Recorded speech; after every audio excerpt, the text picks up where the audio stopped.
ഞാൻ അഡ്വക്കേറ്റ് ബോബി മാണി. പുതിയൊരു വീഡിയോയിലേക്ക് ഏവർക്കും സ്വാഗതം. ഇന്ന് നാം ചർച്ച ചെയ്യാൻ പോകുന്നത് നിയമവും ഭരണഘടനയും, ഇന്ത്യൻ നിയമത്തിനെ പറ്റിയും ഭരണഘടനയെ പറ്റിയും ഒരു അവലോകനം. വീഡിയോ അവസാനം വരെ കാണുക. വീഡിയോ തീർച്ചയായിട്ടും നിങ്ങൾക്ക് ഉപകാരപ്പെടും. വീഡിയോ ഉപകാരപ്പെട്ടെങ്കിൽ ലൈക്ക് ചെയ്യുക. ചാനൽ സബ്സ്ക്രൈബ് ചെയ്തിട്ടില്ലാത്തവർ സബ്സ്ക്രൈബ് ചെയ്തേക്കുക. സാധാരണ ജനങ്ങൾക്ക് നിയമത്തിൽ അവബോധമുണ്ടായിരിക്കേണ്ടത് അത്യാവശ്യമാണ്. ഒരുവൻ്റെ അവകാശങ്ങളും കർത്തവ്യങ്ങളും ഉത്തരവാദിത്തങ്ങളും ബാധ്യതകളും എന്താണ് എന്ന് അറിവുണ്ടെങ്കിൽ മാത്രമേ ഒരാൾക്ക് ഒരു ഉത്തരവാദിത്ത ബോധമുള്ള പൗരനായിട്ട് സമൂഹത്തിൽ ജീവിക്കാൻ സാധിക്കുകയുള്ളൂ.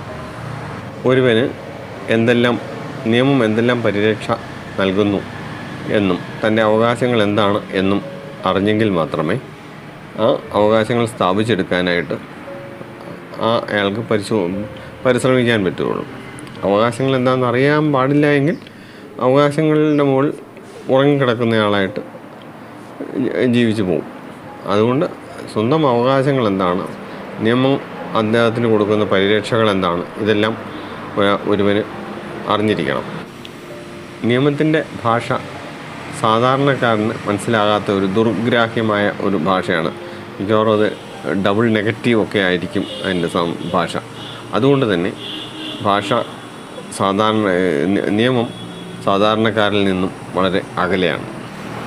നിയമം സാമൂഹിക പരിവർത്തനത്തിന് സഹായമായി വർത്തിക്കണമെങ്കിൽ, അല്ലെങ്കിൽ സാമൂഹിക പരിവർത്തനം ത്വരിതപ്പെടുത്തണമെങ്കിൽ ഈ നിയമത്തിനെ പറ്റിയുള്ള അവബോധം സാധാരണ ജനങ്ങളിൽ വളരണം. ഈ അവബോധമില്ലായ്മയാണ് ഇന്ത്യയിൽ പ്രത്യേകിച്ച് ഈ സാമൂഹിക പരിവർത്തനത്തിനുള്ള നിയമത്തിൻ്റെ പരാജയത്തിന് കാരണം. മനുഷ്യൻ ഒറ്റപ്പെട്ട് ജീവിച്ചിരുന്ന കാലത്ത് നിയമം ആവശ്യമായിരുന്നില്ല.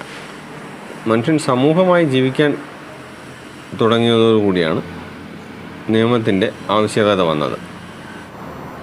മനുഷ്യൻ്റെ സ്വതസിദ്ധമായ സ്വാർത്ഥതയാണ് നിയമത്തിൻ്റെ ആവശ്യകത കൂട്ടാനുള്ള കാരണം. സമൂഹമായി ജീവിക്കാൻ തുടങ്ങിയതോടുകൂടി സമൂഹത്തിൽ സമാധാനം നിലനിർത്തണമെങ്കിൽ നിയമം ആവശ്യമായി വന്നു.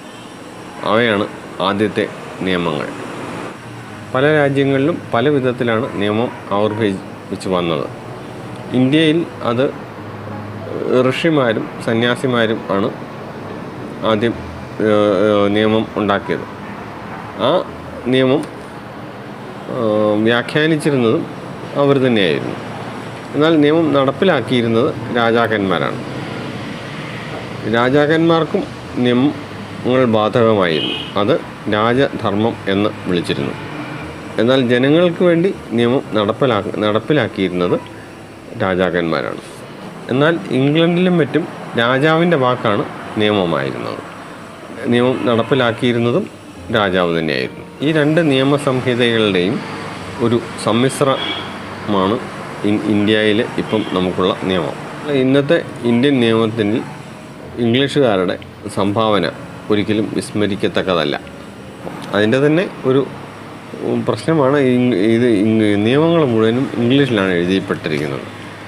അത് നല്ല കട്ടിയായ ഇംഗ്ലീഷിൽ തന്നെയാണ് എഴുതിയിരിക്കുന്നത്. അതുകൊണ്ട് തന്നെയാണ് സാധാരണ ജനങ്ങളിലേക്ക് ഈ നിയമം ഇറങ്ങി വരാനുള്ള ബുദ്ധിമുട്ട്. ഇപ്പം മിക്ക നിയമങ്ങളും മലയാളത്തിൽ ട്രാൻസ്ലേറ്റ് ചെയ്തിട്ടുണ്ട് എങ്കിലും അതിൻ്റെ കറക്റ്റായിട്ടുള്ള അർത്ഥം മനസ്സിലാക്കണമെങ്കിൽ അത് ഇംഗ്ലീഷിൻ്റെ ബുക്ക് തന്നെ വായിച്ച് അനലൈസ് ചെയ്യേണ്ടതായിട്ട് വരും. എങ്കിലും മലയാളം പരിഭാഷകളുള്ളത് കൊണ്ട് ഇപ്പോൾ സാധാരണ ജനങ്ങൾക്കും ഇത് പ്രാപ്യമാണ്. ഓരോ വ്യക്തിക്കും അവൻ്റെ ജീവനും ശരീരത്തിനും സ്വത്തിനും സംരക്ഷണ അവകാശങ്ങൾ അംഗീകരിക്കുകയും നടപ്പിലാക്കുകയും ചെയ്യുന്ന ചട്ടങ്ങളാണ് നിയമങ്ങൾ. ആദ്യമായി നിയമത്തിനെ രണ്ടായി തിരിക്കാം. ഒന്ന് മോറൽ ഓബ്ലിഗേഷൻ, രണ്ടാമത് ലീഗൽ ഓബ്ലിഗേഷൻ. ഈ മോറൽ ഓബ്ലിഗേഷൻ കോടതി വഴി നടപ്പിലാക്കിയെടുക്കാനും ഒന്നും സാധ്യമല്ല. എന്നാൽ ലീഗൽ ഓബ്ലിഗേഷൻസ് അത് കോടതികൾ വഴി നടപ്പിലാക്കാവുന്നതാണ്. അതായത് ഞാൻ എൻ്റെ മകനെ എൻ്റെ കല്യാണത്തിന് ഇന്നാരെ വിളിച്ചു, അയാളുടെ മകനെ കല്യാണത്തിന് എന്നെ വിളിക്കേണ്ടതാണ്.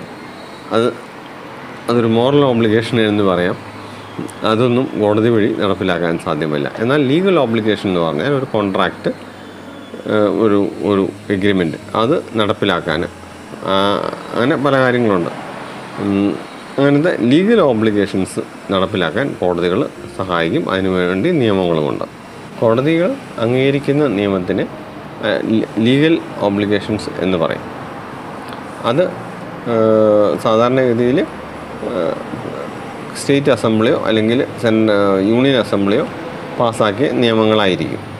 അപ്രകാരമുള്ള നിയമത്തിന് കോടതികളിൽ പ്രാബല്യമുണ്ടായിരിക്കും. ഈ നിയമങ്ങളാണ് ഇവിടെ പ്രതിവാദി വിഷയം. ഈ നിയമങ്ങൾ വീണ്ടും രണ്ടായി തിരിക്കാം. ഒന്ന് സിവിൽ നിയമങ്ങൾ, ക്രിമിനൽ നിയമങ്ങൾ. സിവിൽ നിയമങ്ങൾ എന്ന് പറയുന്നത് പണത്തിന് വേണ്ടിയുള്ളതോ സ്വത്തിനെ പറ്റിയുള്ളതോ ശരീരത്തിൻ്റെയോ സൽപ്പേരിനോ സ്വത്തിനോ ദോഷം വരുത്തിയ അതിനുള്ള നഷ്ടപരിഹാരത്തിന് വേണ്ടിയുള്ളതോ ആവാം. അതെല്ലാം സിവിൽ നിയമങ്ങളാണ്. ക്രിമിനൽ നിയമങ്ങൾ ഒരുവൻ്റെ സൽപ്പേരിനോ ശരീരത്തിനോ ജീവനോ സ്വത്തിനോ ദോഷം വരുത്തിയ പ്രവൃത്തികൾക്ക് കുറ്റവാളിയെ ശിക്ഷിക്കാനുള്ള നിയമമാണ് ക്രിമിനൽ നിയമം. സിവിൽ നിയമവും ക്രിമിനൽ നിയമവും വീണ്ടും രണ്ടായി തിരിക്കാം. ഒന്ന് പ്രൊസീജിയർ ലോ, അതായത് നടപടി നിയമങ്ങൾ. അത് സാധാരണ ജനങ്ങൾക്ക് അറിയണമെന്നില്ല. കാരണം അതിൽ ആർക്കും ഒരു പ്രത്യേക റൈറ്റുകളൊന്നും ഉണ്ടാകുന്നില്ല. പിന്നെ ഇത് കോടതികളിൽ എങ്ങനെ ആ കേസ് നടത്തണം എന്നുള്ളതിനെപ്പറ്റി മാത്രമാണ് ഈ നടപടി നിയമങ്ങളിലൂടെ വിവക്ഷിക്കുന്നത്. അതായത് എക്സാമ്പിൾ പറഞ്ഞാൽ ക്രിമിനൽ നടപടി നിയമം, സിവിൽ നടപടി നിയമം, ലിമിറ്റേഷൻ ആക്ട്, അതായത് കാലഹരണ നിയമം, തെളിവ് നിയമം, എവിഡൻസ് ആക്ട്, അങ്ങനെ ചില നിയമങ്ങളും ചില പ്രത്യേക നിയമങ്ങൾ ഇത് രണ്ടും കൂടി ഉൾപ്പെട്ട നിയമങ്ങളുണ്ട്. അതായത് റൺ കൺട്രോൾ ആക്റ്റൊക്കെ അങ്ങനെയാണ്. അതായത് സെക്ഷൻ 23, ഈ റൺ കൺട്രോൾ ആക്ടിൻ്റെ സെക്ഷൻ 23 ഈ കേസുകൾ എങ്ങനെ കോടതിയിൽ ഫയൽ ചെയ്യണമെന്നും കോടതികളുടെ അധികാരങ്ങളും എല്ലാം നിർവഹിച്ചിരിക്കുന്നത് സെക്ഷൻ 23 അങ്ങനെ നിർവഹിച്ചിരിക്കുന്ന ഇത് രണ്ടും കൂടെ കൂടിയ നിയമങ്ങളുമുണ്ട്.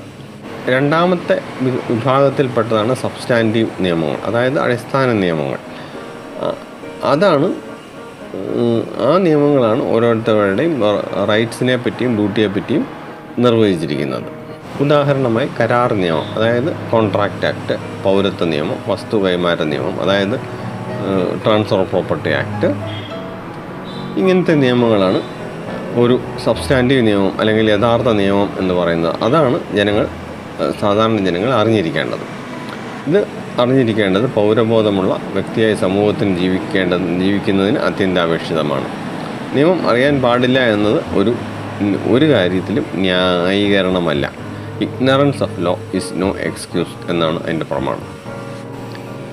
ഈ പ്രൊസീജിയർ ലോയും സബ്സ്റ്റാൻറ്റീവ് ലോയും എല്ലാം നിയമസഭകൾ, അതായത് കേന്ദ്ര നിയമസഭയോ അല്ലെങ്കിൽ സംസ്ഥാന നിയമസഭയോ ജനങ്ങൾക്ക് വേണ്ടി പാസ്സാക്കുന്നതാണ്. അതായത് ജനങ്ങളാൽ തിരഞ്ഞെടുക്കപ്പെടുന്ന റെപ്രസെൻറ്റേറ്റീവ്സ് പാസ്സാക്കി എടുക്കുന്ന നിയമങ്ങളാണ് ഈ പറയുന്ന നിയമങ്ങളെല്ലാം. എന്നാൽ ഭരണഘടന അപ്രകാരമുള്ള ഒരു നിയമമല്ല. മറിച്ച് ഇന്ത്യൻ ജനത തങ്ങളെ ഭരിക്കാനായി പ്രസിഡന്റ്, പ്രധാനമന്ത്രി, അസംബ്ലി, അതായത് central assembly, state assembly, judiciary എന്നിവയെ നിർവചിച്ചും സ്ഥാപിച്ചും അധികാരങ്ങൾ കൊടുത്തു ഇന്ത്യൻ ഭരണ സംവിധാനത്തെ നിലവിൽ വരുത്തിയ ഒരു അടിസ്ഥാന രേഖയാണ്. അതാണ് ഭരണഘടന. ഭരണഘടനയെ പറ്റിയുള്ള ഡീറ്റെയിൽഡായിട്ടൊരു വീഡിയോ അടുത്ത പ്രാവശ്യം ചെയ്യാം. വീഡിയോ അവസാനം വരെ കണ്ടതിന് നന്ദി. വീഡിയോ ഉപകാരപ്പെട്ടെങ്കിൽ ലൈക്ക് ചെയ്യുക. ചാനൽ സബ്സ്ക്രൈബ് ചെയ്തിട്ടില്ലാത്തവർ സബ്സ്ക്രൈബും കൂടെ ചെയ്തേക്കുക. മറ്റൊരു വീഡിയോയുമായി കാണുന്നതുവരെ ഗുഡ് ബൈ.